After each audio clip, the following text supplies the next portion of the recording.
여러분 안녕하세요. 김은택 회계사입니다. 스타트업이 알아야 할 세무회계, 이번 시간 원천징수에 대한 얘기 해보도록 하겠습니다. 원천징수에 대해서 어떤 건지 우리가 먼저 알아야 되겠죠. 원천징수에 대한 개요 말씀드리고, 근로소득 원천징수와 기타소득, 사업소득 원천징수에 대한 내용 말씀드려 보도록 하겠습니다. 자, 우리는 사업을 하고 있는 사람인데, 스타트업으로 사업을 하고 있는 사람인데 내 밑에 직원이 있는 경우, 그때 우리 직원한테 급여를 줄 때요, 원천징수를 하고서 줘야 됩니다. 주요 경비로 인정을 받기 위해서는 원천징수를 해라 라고 하는 얘기를 우리 소득세법에서 말씀을 드렸었고요. 기타소득, 사업소득, 이거는 소득의 구분에 대해서 나눈 얘기인데, 근로소득이냐 기타소득이냐 사업소득이냐, 이것에 따라서 원천징수를 해야 되는 방법과 얼마만큼 해야 되는지 이 부분이 바뀌게 됩니다. 달라지기 때문에 그 부분에 대해서도 한번 알아보도록 하겠습니다. 자, 그러면은 원천징수가 먼저 뭔지 한번 봐야 되는데, 자, 계속해서 우리 첫 시간마다 보고 있는 이 연간 세무 일정 한번 볼게요. 부가세, 종합소득세 했고요. 원천세 관련된 거는 놀랍게도 매달 검은색 동그라미가 쳐 있습니다.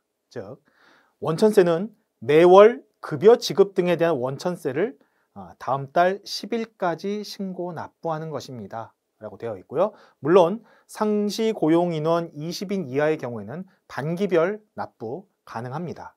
반기별 신고 가능하지만 원칙은 매월마다 해야 되는 것이다 라고 되어 있고, 밑에 있는 게 또 있어요. 3번 말고 5번.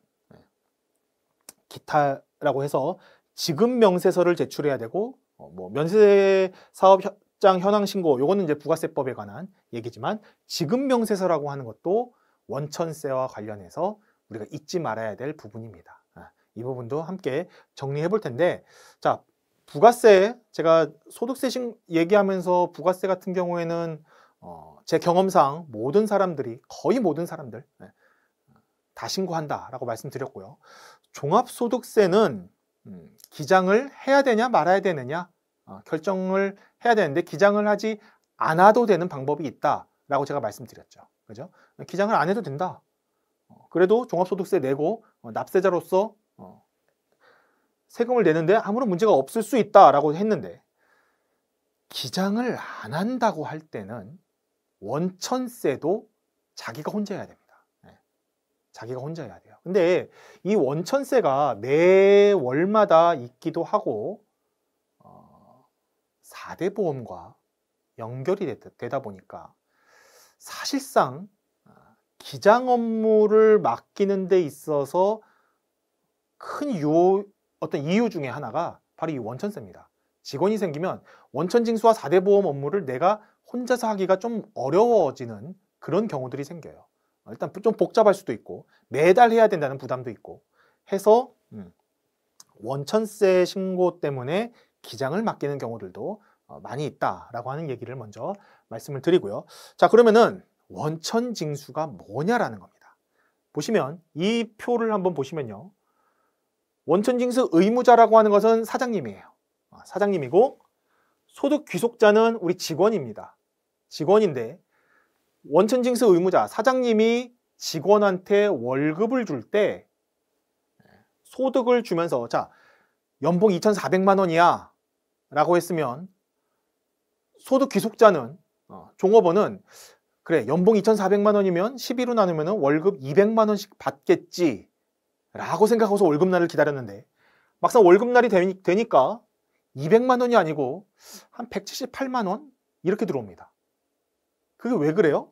원천징수, 소득세에 대한 원천징수를 하고 거기에 4대 보험이라고 하는 것을 떼고서 주기 때문에, 한 178만 원 줬다 그러면은 한 22만 원 정도가 사장님이 떼놓고 주는 거예요. 줬다가 뺏는 게 아니고 사실은 빼놓고 주는 겁니다. 그죠? 그렇게 해서 원천징수세액을 모아서 신고 납부를 하게 되고, 이때 원천세 신고를 하면서 아까 말씀드렸던 요 밑에 있었던 지급 명세서라고 하는 것도 제출하게 되더라라고 하는 겁니다. 세무서에다가 제출을 하게 될 거고요. 자, 소득 귀속자, 우리 월급을 받은 우리 직원은요, 역시나 다음 달 5월 달까지 만약에 근로소득 외에 다른 종합소득이 없으면 연말정산이라고 하는 것으로 종합소득세 납세 의무가 종결되기 때문에 만약에 다른 뭐 사업소득이나 뭐 기타 소득 이런 것들이 없다라고 하면 12월 달까지 해서 2월 달에 연말정산하면서 끝나게 됩니다. 어쨌건 종합과세 되는데 이 각각의 세무서에서 서로 확인하고 검토하게 됩니다. 어떤 걸 확인해요? 원천징수 의무자가 사장님이 원천세를 신고하면서 소득을 연봉 2,400만 원이라고 했는데 월급 200만 원이라고 했는데 실제로 소득 귀속자가 월급 200만 원으로 해서 신고했는지 이 부분을 확인하고 검토하는 겁니다. 그런 역할을 이 원천징수가 한다라고 하는 거예요. 그러면 원천징수를 매월 신고할 때는 원천징수 이행상황 신고서라고 하는 것을 제출을 하고요. 지급명세서라고 하는 것은 1년에 한 번 나중에 제출을 하게 되는데 두 가지가 차이가 있어요. 어떤 차이가 있는지를 알아야 되는데, 자, 지급명세서를 제출하는 게 이 개인의 소득을 파악하는 데 있어서는 굉장히 중요합니다. 왜냐하면 원천세 매월마다 신고하는 원천세, 원천징수 이행상황 신고서에는 사장님 입장에서 몇 명의 종업원이 있고 뭐 그것도 이제 항목마다 다르지만 몇 명의 종업원이 있고 여기에 얼마가 지급됐고 원천세가 얼마가 납부됐는지 이 내용이 뜨는 거예요. 종업원 한 명 한 명 얼마를 받았는지는 원천징수 이행상황 신고서에 나타나지가 않습니다. 그거 어디 나타나요? 지급명세서라고 하는 거에 나타납니다. 지급명세서는 개인의 주민등록번호까지 다 기재가 돼서 발급이 되기 때문에 소득 귀속자 이 종업원의 주민등록번호로 나중에 신고가 됐던 것을 지급명세서와 맞춰보는 거예요. 이렇게 되더라라고 하는 거고, 원천징수 이행상황 신고서를 내면서 사장님 입장에서 몇 명한테 얼마를 줬다라고 하는 거는 나중에 소득세, 종합소득세를 할 때 인건비나 다른 뭐 사업소득이나 기타 소득으로 해서 지급수수료를 뗐을 때 이때 비용으로 인정받을 수 있게 하는 게 원천징수고, 지급명세서를 제출을 꼭 잊지 말고 해야 나중에 이 근로자가 종합소득세를 신고했을 때 맞춰볼 수 있다.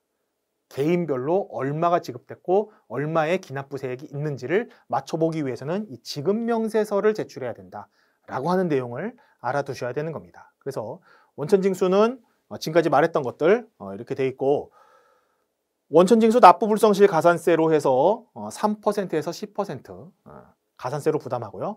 지급명세서 제출 불성실 가산세라는 것도 있어요. 지급명세서를 우리가 반드시 제출을 하도록 되어 있기 때문에 이것도 제출을 안 했으면은 가산세를 내야 된다라고 하는 거고, 제출 기한이 지난 후에 3개월 이내에 제출할 때는 절반으로 깎아주겠다라고 하는 내용도 같이 들어 있습니다.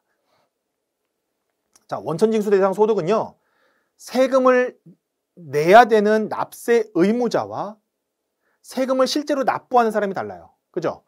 납세 의무자는 월급을 받는 근로자, 그 소득자가 납세 의무자인데 세금을 실제로 납부하는 사람은 사장님이라는 거예요. 사장님이 내야 소득자한테 월급을 줄 때 원천징수를 해서 미리 떼놓고 그거를 그대로 세무서에다가 납부를 하면 되는 겁니다. 그 부분이 원천징수 대상 소득이다. 소득에 대해서 소득자와 소득을 지급하는 자가 어떻게 다른지 납세 의무자와 세금 납부자의 관점에서 볼 수 있었고요. 소득을 지급하는 우리 사장님은 세액도 계산해야 되고요. 신고서도 제출해야 되고요. 원천징수 의무를 이행하면서 지급명세도 제출해야 되고 할 일이 많다라고 하는 내용이 되겠습니다. 원천징수 의무자가 누군지 받고, 원천징수 의무자의 범위라고 되어 있는데 동그라미 1번만 한번 보도록 하겠습니다. 여기 동그라미 1번 보시면 국내에서 거주자나 비거주자에게 세법에 따른 원천징수 대상 소득을 지급하는 자는 그 거주자나 비거주자에 대한 소득세를 원천 징수해야 된다 라고 돼 있죠. 그죠? 이거 뭐 지금까지 했던 얘기 너무나 당연한 얘기를 하는 것 같은데 왜 다시 한번 읽었을까요? 보시면 국내에서 라고 하는 거에 동그라미고요. 해외에서 아닙니다. 국내에서. 그리고 대상 소득을 지급하는 자는 이렇게 돼 있어요. 무슨 의미냐? 대상 소득을 지급하는 사업자는이 아니고 대상 소득을 지급하는 자입니다. 제가 사업을 하지 않는데 필요해서 누군가를 썼다 라고 하면 그거에 대한 대가를 줄 때 원천 징수를 해야 되는 겁니다. 제가. 사업을 하지 않는 제가 해야 돼요. 그냥 봉투에다가 20만 원 주고 하면은 원천 징수를 하지 않는 겁니다. 왜? 그 일을 대신 해준 사람은 제가 사업자냐 사업자가 아니냐와 무관하게 이 사람은 소득을 벌어갔잖아요. 그렇죠?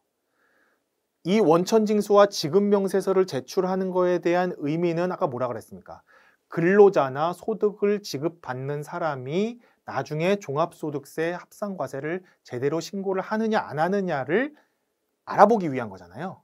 그래서 내가 사업자가 아니더라도 이 소득을 지급받는 사람, 일을 해준 사람, 이 사람의 연봉이나 이 사람의 소득을 정확하게 파악하기 위해서는 내가 사업자가 아니더라도 그 소득을 지급하는 사람은 원천 징수를 해야 되는 겁니다. 이것이 원천 징수 의무자에 대한 범위가 되겠고요. 자, 가산세를 아까 낸다고 했었는데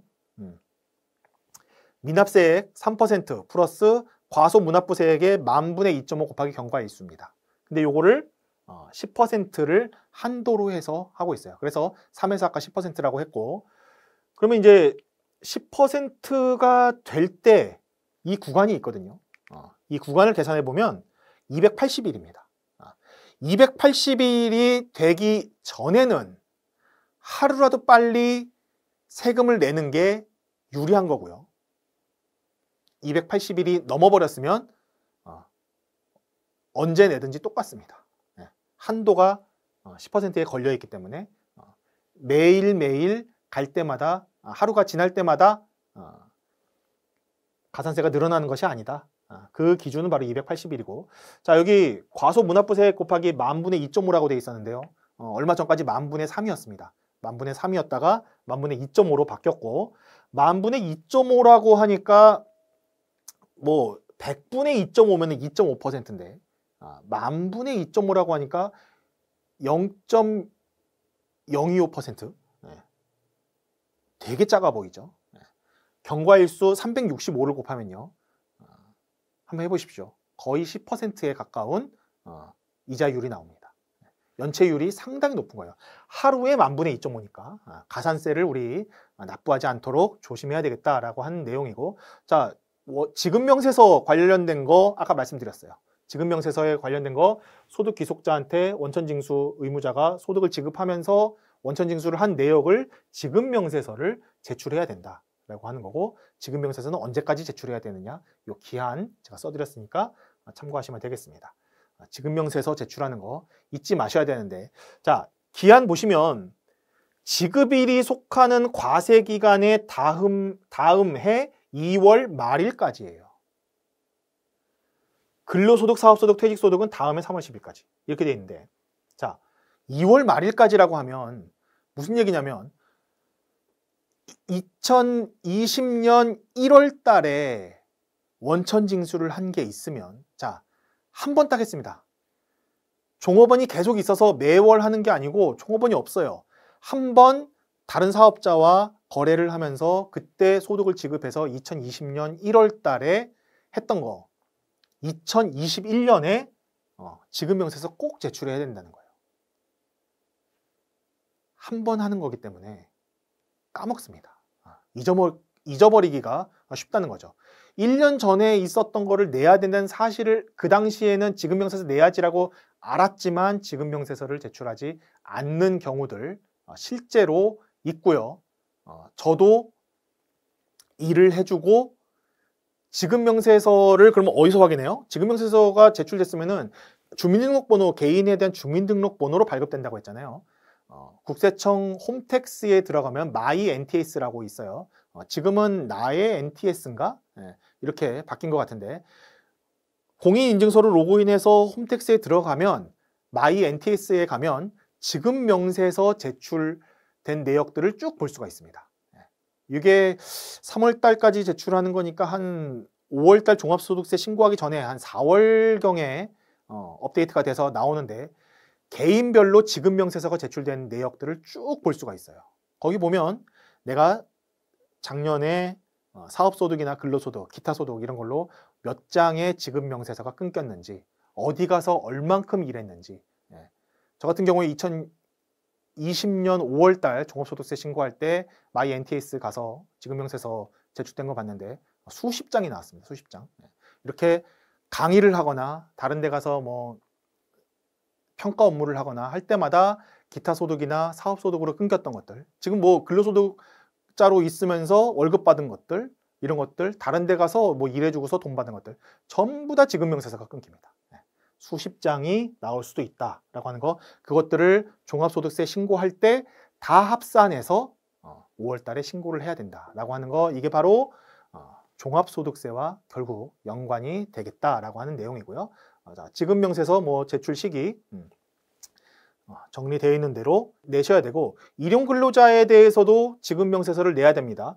근로소득 지급일이 속하는 분기의 마지막 달의 말일까지. 원래는 이게 마지막 달에 다음 달 15일까지가 됐었는데, 원래 말일이었다가 15일로 됐다가 다시 말일로 또 바뀌었습니다.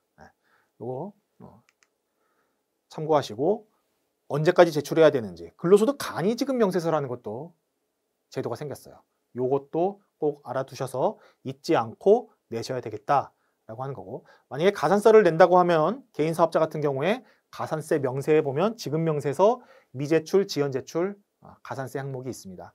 이 항목의 신고서에서 체크를 해서 내야 되니까 조심하셔야 되고, 자, 근로소득, 퇴직소득, 사업 및 기타 소득, 이 지급 명세서를 어디에서 제출하냐? 홈택스 화면 같이 보시겠습니다. 홈택스에 로그인합니다. 홈택스에 로그인하셔갖고요, 조회 발급 민원 증명, 신청 제출, 신고 납부 상담 제보 있는데, 이 중에서 신청 제출로 가세요. 이 메뉴는 지금 보시는 거가 내년에 또 바뀔 수가 있기 때문에 어디에서 어떻게 갔다라고 하는 것만 참고하시지, 내년에 이게 메뉴가 바뀔 수 있어요. 신청 제출에서 지금 현재는 지급 명세서 메뉴가 여기에 있습니다. 여기에 가셔서, 자, 근로소득을 한번 클릭해 보시면 이런 식으로 직접 제출해서 기본사항, 상세내역, 오류검증, 전송, 이런 절차를 통해서 제출을 하게 되는데, 기본정보, 기본사항 이렇게 어떤 거 입력하라 라고 나오면서 2020년에 뭐 이렇게 나오면서 원천징수 의무자에 대한 기본사항 제출합니다. 제가 사업자 로그인, 공인인증서로 로그인한 게 아니고 제 개인 주민등록번호로 되어 있는 공인인증서로 로그인했어요. 원천징수 의무자는 사업자일 필요가 없다고 아까 말씀드렸죠. 그래서 사업자 등록번호 또는 주민등록번호로 로그인해서 원천징수 의무자를 구분할 수가 있다라고 하는 거고, 다 입력한 다음에 소득자 인적사항에 대해서 월급 받는 우리 직원들 인적사항을 쭉 입력합니다. 여기 뭐 이렇게 뭐 제 이름 써놨지만 주민등록번호 해갖고 이렇게 쭉 넣어놓고, 저기 보면 뭐 세대주, 뭐 연말정산 나오는데, 자, 입력 방법을 잘 모르시겠다라고 하면 입력 방법 매뉴얼이라고 하는 걸 누르면 이런 매뉴얼이 뜹니다. 한글 파일로 되어 있는 매뉴얼이 뜨기 때문에 한번 참고해 보시도록 하고요. 근로소득 지급명세서 쭉 보시면은 급여가 얼마고 어떤 내용인지, 기납부세액이 뭔지 이런 것들 쭉 나오게 돼 있어요. 그러면서 본인, 뭐 배우자, 형제, 자매, 기본공제, 경로우대, 이거 어디서 좀 본 거 아닌가요? 혹시 근로소득을 하면서 연말정산을, 내가 근로자로서 연말정산을 했던 사람이면 이 내용들, 기본공제, 경로우대, 부녀자, 뭐 출산, 입양 이런 것들, 교육비 공제 나오고요. 그 밑에 보면 의료비, 보험료 공제 나오고요. 연말정산할 때 냈던 자료들입니다. 근로소득 원천징수, 자, 지급명세서잖아요. 지급명세서. 이 순서를 잘 아셔야 돼요. 원천징수 매월마다 했으면 원천징수 이행상황신고서 제출했고, 다시 한번 말씀드리면 원천징수 이행상황신고서 매월마다 제출했고요. 지급명세서 이제 연말 지나서 다음 달에 하는 건데, 이때 종업원이 연말정산 관련된 서류를 제출을 해줘야 이 내용들을 입력할 수 있는 거예요. 근로소득 지급명세서라고 하는 것은 결국에는 연말정산을 하는 거구나 라고 생각하시면서 따라가 보시면 되겠습니다. 그래서 근로소득 연말정산 지급명세서 작성 목록 해서 여기까지 입력하면은 작성 완료 끝나는 겁니다. 일용근로소득은요? 일용근로소득은 아까 이쪽에 근로소득, 사업소득, 기타소득 지급명세서 말고 과세자료 제출이라고 해서 일용근로소득 지급명세서 같은 메뉴지만 다른 칸에 써 있습니다. 여기 들어가시면 제출 방식 마찬가지로 직접 작성하는 방법, 정기, 수시, 기한 후 변환 제출 여러 가지 방법이 있고 똑같아요. 귀속연도 넣고 사업자 인적사항 넣고요. 그 다음에 상세 내역, 소득세, 소득자 인적사항 넣고 일용소득, 근로소득 넣고 얼마씩 넣는지, 얼마씩 냈는지 이게 분기마다 하게 돼 있기 때문에 1, 2, 3월 이런 식으로 분기별로 쪼개서 나타나게 돼 있다라고 하는 겁니다.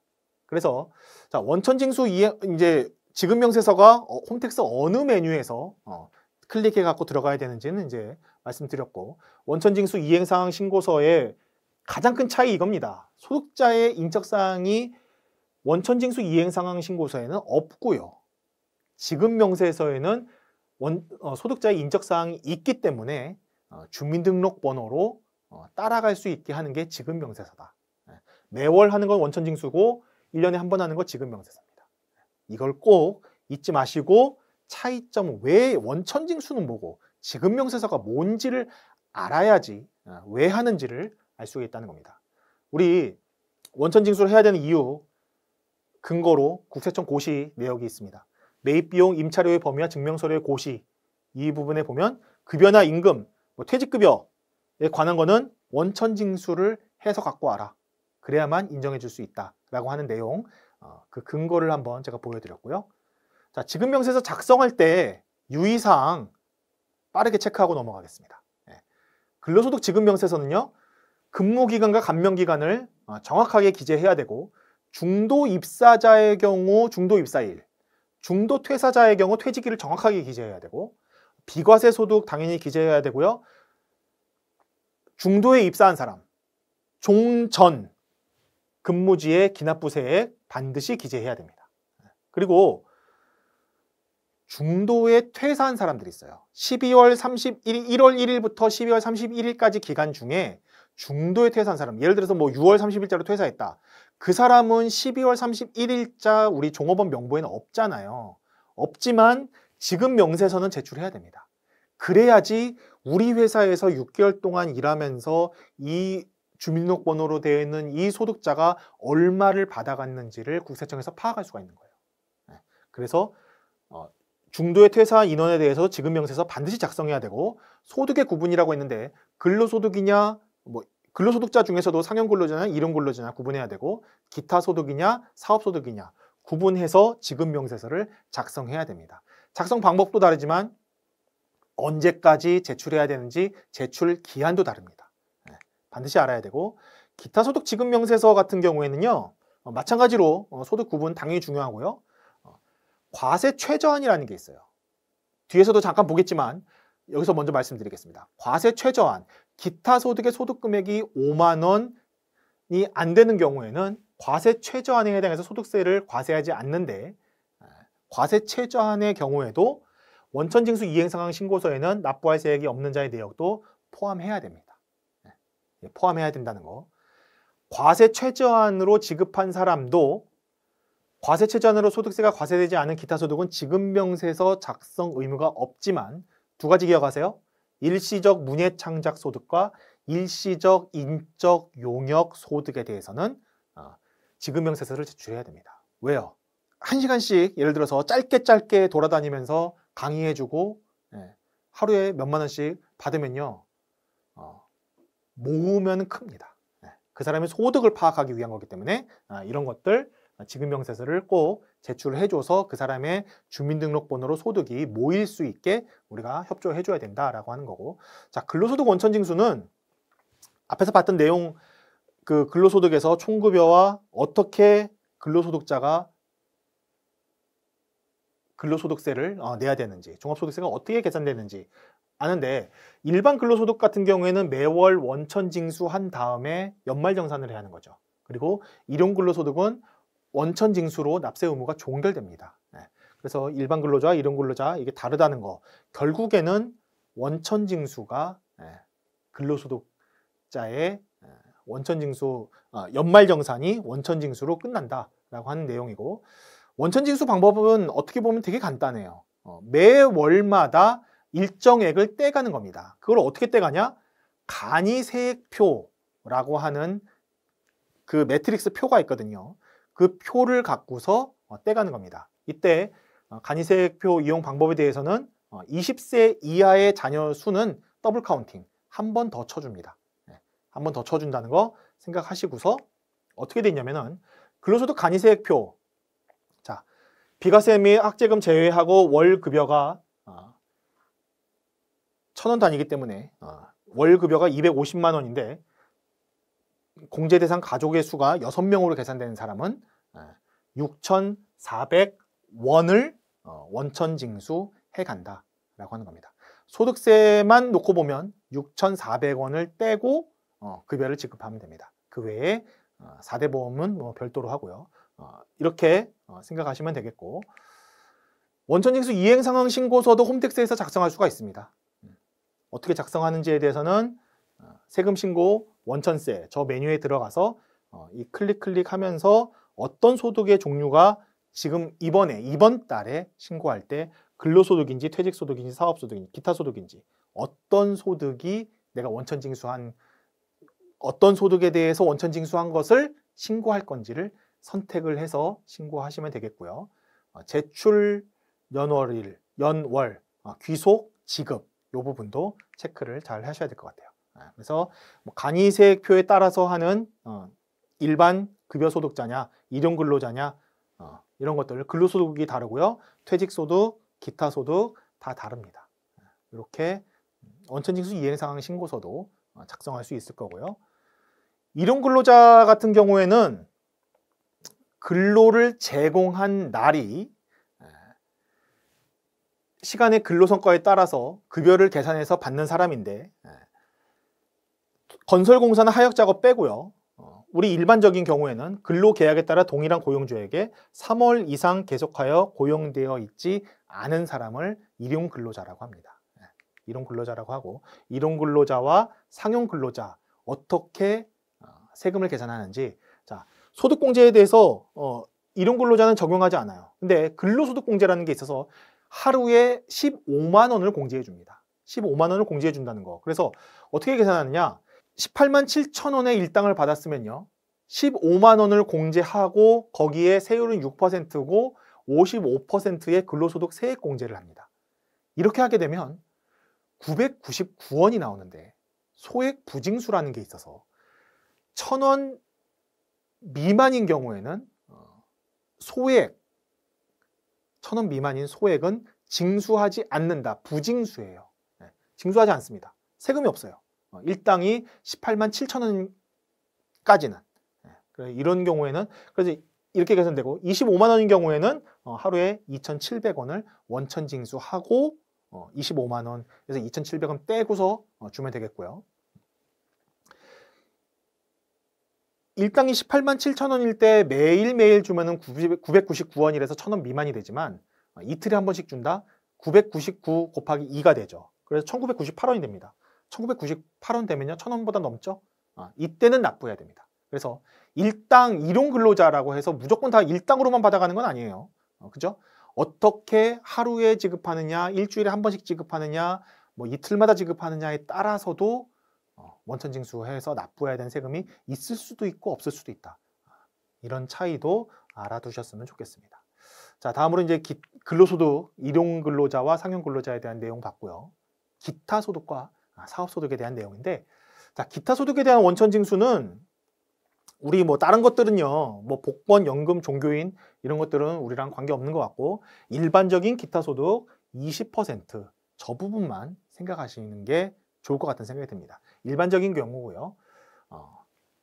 이 기타 소득에 대해서 필요 경비가 실제 소요된 경비, 그 다음에 60%, 80%, 90% 이렇게 있는데, 일반적인 경우 보통 우리가 만나게 되는 기타 소득의 경우에는 저도 그렇고 필요 경비가 60%다라고 생각하시면 되겠습니다. 일시적으로 가서 어떤 뭐 심사나 평가 업무를 하고서 받는 소득, 여기에 대해서 기타 소득인데, 기타 소득으로 할 때 원천징수 할 때 그 필요 경비율은 60%를 적용한다. 그렇게 해서 받고 있습니다. 여기도 마찬가지로 과세 최저한이라는 게 있는데, 앞서 말씀드렸던 것처럼 5만 원 이하인 경우, 건별로 5만 원 이하인 경우에는 과세 최저한에 걸려서 지급명세서 제출 의무가 없다라고 했는데, 단 다음에 기타 소득에 대해서는 지급명세서를 제출해야 된다. 요거 잊지 말라고 했죠. 어떤 거예요? 일시적인 문예 창작, 그 다음에 고용관계 없는 다수인에게 강연을 하고 강연료를 받는 것.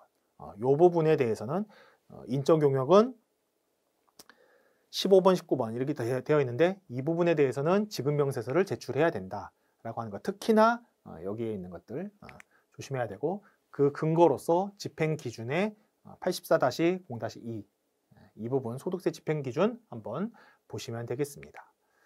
자, 기타 소득의 수입 시기 보시는데요. 1번, 2번, 3번, 4번 크게 중요하지 않고요. 그 외의 기타 소득, 우리가 생각할 때 일반적인 경우, 그것이 그 외입니다. 지급을 받은 날, 그때가 기타 소득의 수입 시기입니다. 필요 경비 같은 경우에는 아까 말씀드린 대로 80%를 초과하면 그 초과하는 금액은 뭐 필요 경비에 산입한다. 80%에 상당하는 금액이라고 되어 있는데, 다음에 넘어가시면 상기 항목 중 3번에서 6번까지는 2018년 연도별로 계속해서 바뀌어왔어요. 처음에 80%였다가 70%로 줄었고 지금 60%입니다. 우리 앞에서 말씀드렸던, 자, 고용관계 없이 다수인에게 강연을 하고 강연료 등을 받는 경우, 이거를 사업소득으로 봐야 되는지 기타 소득으로 봐야 되는지 이 부분이 조금 애매할 수가 있는데, 예전 같으면요, 이 뭐 고용관계 없이 저 다수인에게 강연하는 거, 이런 것들 제 경험상 사업소득으로 하시는 데도 있고 기타 소득으로 하시는 데 있습니다. 사실은 그걸 구분해 줘야 되는데, 기타 소득으로 하게 되면 옛날 같은 경우는 80% 경비를 인정받잖아요. 사업소득으로 했을 때 단순 경비율이 한 60 몇 %에 해당합니다. 그래서 기타 소득으로 신고해주면 경비율을 더 인정받았어요. 80%와 단순 경비율의 차이, 그 차이만큼 그랬었는데, 이게 2019년 이후부터 60%가 적용이 되다 보니까 지금은 단순 경비율도 60% 초반이고 기타 소득도 60% 딱 정해져 있기 때문에 더 쓸 수는 없거든요, 일반적으로 이 경비율보다. 그래서 지금은 기타 소득이나 사업 소득이나 경비율이 지금 맞춰져 있다, 거의 유사하게 맞춰져 있다, 이렇게 보시면 되겠습니다.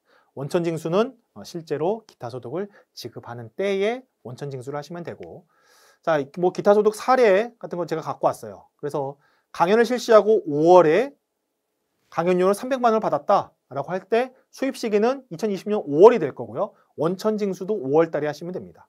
이때 과세 최저한은 60% 필요 경비를 적용하기 때문에 5만 원보다 훨씬 넘죠. 그래서 과세 최저한과는 관계가 없고요.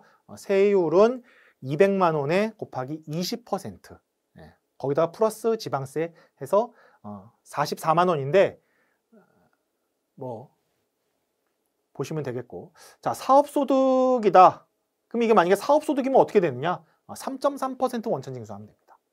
이렇게 하시면 되고, 자, 사보에 원고를 기고하는데 원고를 10만 원을 줍니다. 10만 원을 줬을 때 만약에 사업소득이면은 3,300원을 원천징수하면 되지만, 기타 소득이라고 분류를 하게 되면은 60% 필요 경비를 인정받아서 나머지 40%를 계산하면은 4만 원이죠. 과세 최저한에 걸립니다. 하지만 과세 최저한이라고 하더라도 원천세 신고는 해야 되는 거고 일시적인 문예창작 소득이기 때문에 지급명세서도 제출을 해야 된다는 거 잊지 마셔야 됩니다.